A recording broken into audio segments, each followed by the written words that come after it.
In this shocking and hilarious video, watch as an airline owner faces the unthinkable, being banned from his own plane by a clueless stewardess.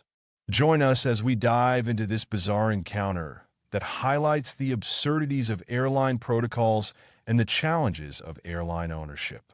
You'll be entertained by the unexpected twists and turns of this story, filled with funny moments and surprising revelations.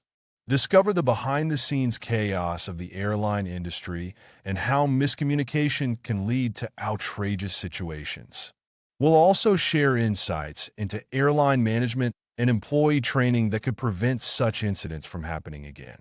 Don't forget to like, subscribe, and hit the notification bell for more entertaining and eye-opening content about the airline world. Share your thoughts in the comments below. Rebecca stood in the bustling lounge of the airport, looking at the passengers around her. She had been on this flight from Dubai to New York several times, but something was different this time. She didn't feel the same, and that was mainly because of a security alert she'd received earlier. The security staff had alerted the flight staff about a potential threat involving a passenger of Arab descent. As passengers began lining up to board, Rebecca's gaze fell on a man who stood out from the crowd. He was tall, elegantly dressed in a tailored suit, with features that spoke of Middle Eastern heritage. Omar, as she would later learn, carried himself with confidence. But something about his intense gaze and guarded body language unsettled Rebecca. Her heart rate quickened as he approached the boarding gate and handed over his passport. "Good evening," he said, his accent refined.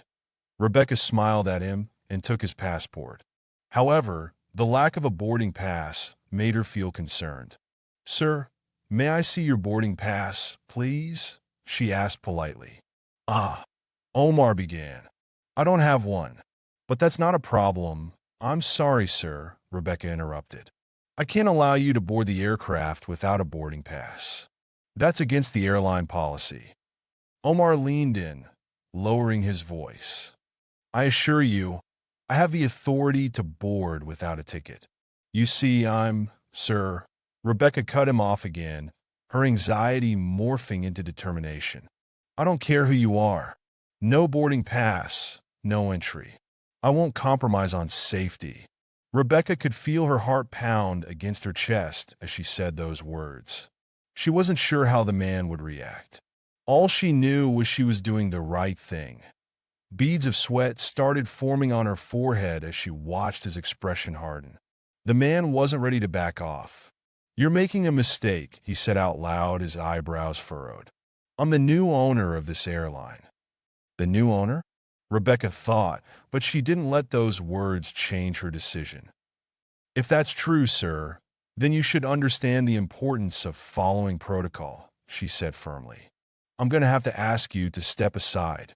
Omar looked at her with eyes wide open before his gaze landed on the other passengers staring at him.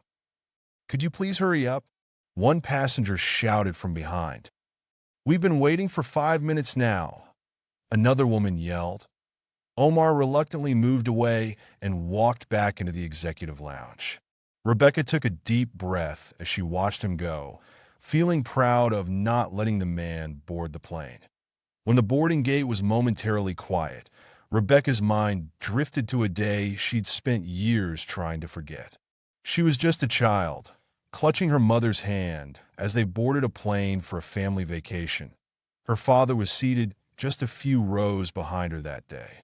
She thought she'd meet him after the flight ended, but that never happened. He lost his life that day after the plane was hijacked. She vividly remembered how he lost his life protecting other passengers. That day had shaped Rebecca's life, fueling her commitment to airline safety and her unwavering adherence to protocol.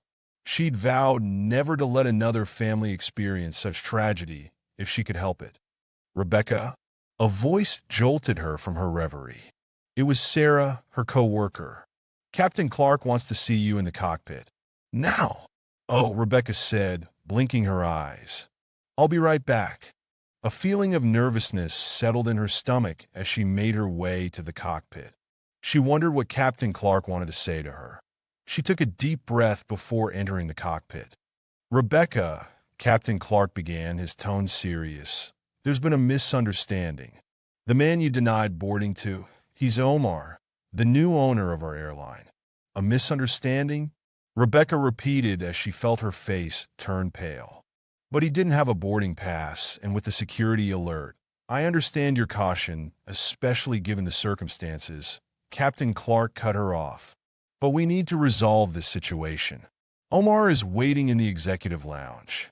I need you to go speak with him while we delay the flight." "I'm so sorry, sir," she apologized. "I didn't know." "Just go and speak to him, all right? Make sure he boards the flight." Rebecca nodded and turned to leave the aircraft. "How can you be so stupid, Rebecca?" she thought. "This is so embarrassing." As she made her way through the terminal, a commotion near the security checkpoint caught her attention. Two uniformed officers approached her urgently. "Ma'am, we have a situation," one officer said, his voice low. "During a secondary baggage scan, we found a suspicious item in a passenger's carry-on. The description matches someone with seat number 22C. Advertisement: the captain has delayed the flight," Rebecca told the officers. "You have time to investigate thoroughly. I'll make sure no one boards until we get the all clear."